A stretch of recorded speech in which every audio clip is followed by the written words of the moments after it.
Mathieu van der Poel is one of the best riders of his generation and managed to secure his 5th Cyclocross World Championships title in Hoogerheide, beating his career rival of Wout van Aert. But in today's video, we will look back at some of the greatest moments of his illustrious cycling career so far. And if you haven't already, make sure to subscribe to the channel or check out our website www.thecyclingday.com. The first moment on our list, we have to head back to 2020 when Mathieu van der Poel was the national champion of the Netherlands and headed to the BinckBank Tour. Mathieu van der Poel was sitting in 5th place overall after the 4th stage, and the final stage was the famous Giro stage. Mathieu van der Poel was the instigator of an early move on the day, but it wasn't until 47 kilometers before the finish that he made his decisive move, dropping his breakaway companion of Seneschal and also the others in the process. The pack behind was reduced by the pressure of the chase to bring back Van der Poel. Mads Pedersen, the leader of the race, and the rest of the pack were over a minute behind Mathieu van der Poel by the time they reached Giro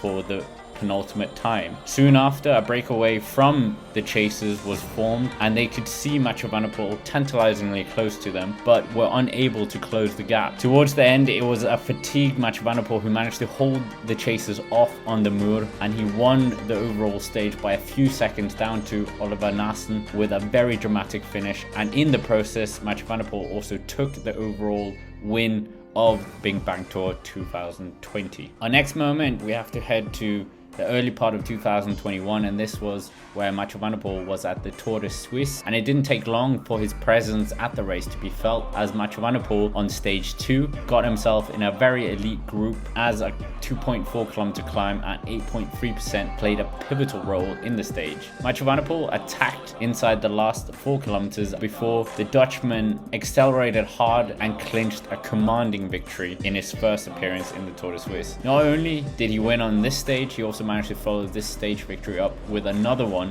on the following stage. Coming in at number 8, we had his escapades at the Tirreno-Adriatico 2021. Tirreno-Adriatico 2021 had a star-studded lineup that could not have been rivaled by many races, and Mathieu van der Poel was one of them, of course, and was seeking glory in the race of the two seas, but his rival Wout van Aert and also the world champion Julian Alaphilippe were both on form. In the business end of stage 3, the break had been caught prior to the uphill drag to the finish, with the likes of Jumbo-Visma and Deceuninck Quickstep pushing on the pressure. Shortly after, they launched Strade, the tactical attack that nearly caught Van der Poel and Van Aert out. The Dutchman, however, delivered a ferocious kick in the finale of the stage to claim victory, while Van Aert might have paid for the effort that he made in order to bring back the late attack from Strade. Coming in at number 7, we have the Tour of Flanders 2022. The 2022 edition of the Tour of Flanders was significant as it was graced by the two-time defending Tour de France champion Tadej Pogačar. Mathieu van der Poel was keen to not replicate the mistakes of the previous edition where he lost to the Danish champ Kasper Asgreen in a sprint. Pogačar accelerated hard on the Koppenberg a few times, and Pogačar upped the pace with only Van der Poel able to follow, and the two megastars of the sport remained together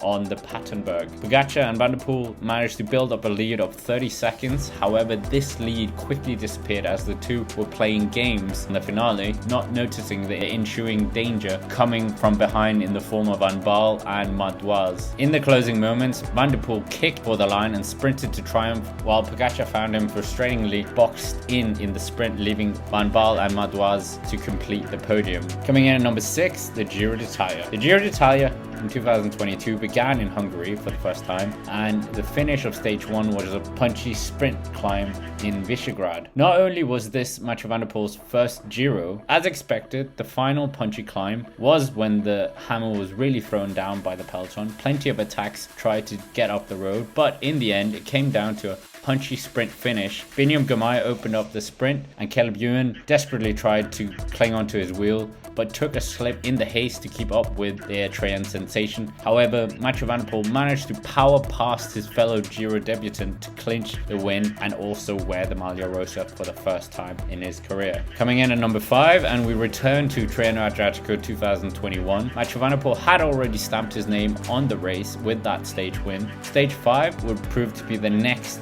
stage for Mathieu van der Poel to perform. The supreme Mathieu van der Poel in the race soloed away from a select group with 52 kilometers from the line into dreadful conditions with high winds, rain, and even very cold conditions. Mathieu van der Poel seemed to not be chased by anyone else but the on-form leader of the race, Strade Bianche, who attempted to bring back the Dutchman. However, Mathieu van der Poel managed to complete the incredible solo attack despite Pogacar slashing 3 minutes out of his advantage. But Mathieu van der Poel was successful in the end, winning just by 10 seconds ahead of Strade Bianche. Coming in at number 4, and we return to the Tour of Flanders. For the 2020 edition, the winning move came together on the climb of the Tyenberg with just under 40 kilometers to go, where Van Aert joined the two other pre-race favorites of Van der Poel and the world champion Julian Philippe. It seemed that these three were going to be contesting it on the line.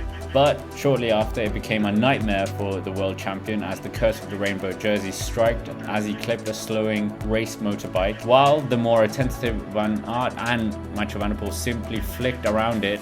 The disastrous Julian Philippe hit it straight on, and thereby they were reduced from 3 to 2. Van Aert and Van der Poel continued their collaboration, and they did so into the final 500 meters. And in the sprint, Van Aert waited until 200 meters from the finishing line. Van der Poel, however, was quick to respond, and he went all the way to the finishing line, winning his first Tour of Flanders title, emulating what his dad did in 1986. Coming in at number 3, Strade Bianche 2021. Mathieu van der Poel instigated plenty of attacks that reduced the bunch into a very select group.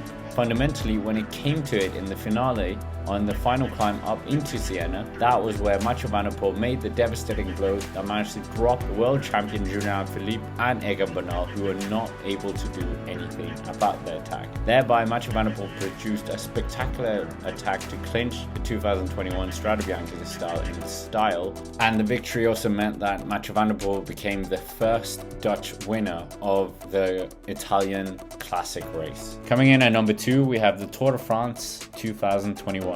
Mathieu van der Poel in 2021 was already a superstar in the sport, but the biggest bike race of them all, the Tour de France, had not had the pleasure, but that changed as he began the edition starting in Brest. Before the race, Mathieu van der Poel had also made a special kit in the memory of his late grandfather, the great Raymond Poulidor. Unfortunately, on the first stage, he fell short and wasn't able to take the victory while wearing that beautiful kit, so Van der Poel was eager to make amends on the second stage, finishing up the Mur de Bretagne. In the closing moments of the stage, Van der Poel launched a stunning attack on the Mur de Bretagne with 800 meters remaining. Mathieu van der Poel won this very emotional victory and pointed up to the sky as he crossed the finishing line, and the debutant also dedicated his yellow jersey as well to his late grandfather Raymond Poulidor. Number 1, Amstel Gold 2019. In the race, with a 10-rider breakaway still a minute up the road, Van der Poel went on the attack around 40 kilometers from the finish on a punchy climb. For many people, it seemed that this hard acceleration from the superstar somewhat meant that he would not be contesting for the finale. And with 20 kilometers to go, many people considered the race over as the leading duo of Jakob Fuglsang and Julian Philippe had a handy buffer over the chasers, and at this point Van der Poel was in the third group on the road with roughly a minute in arrears and barely featuring at all on the TV screens. Then, with 3.5 kilometers to go, the gap was reduced quickly to 35 seconds, and then subsequently with 1 kilometer to go, the leaders were in sight of what was becoming a Van der Poel express, and with a few hundred meters to go, Van der Poel not only made the catch but went flying by in a full sprint, and thereby the hopes of Fuglsang and Alaphilippe contesting for the victory became a distant memory, and Van der Poel managed to cross the line first despite leading out this ferocious move for almost 10 kilometers. No one could come around the Dutchman, and he became the first home winner of the Amstel Gold race since Eric Decker in 2001. And also replicating the triumph his dad did as well. But anyways, that's basically 10 of the greatest moments of Mathieu van der Poel's career. We have plenty of moments to come in the future, and we all look forward to that. But make sure to comment down below what has been your favorite moment of Mathieu van der Poel's illustrious career, and subscribe to the channel, hit the like button, and of course, as always, have a nice day.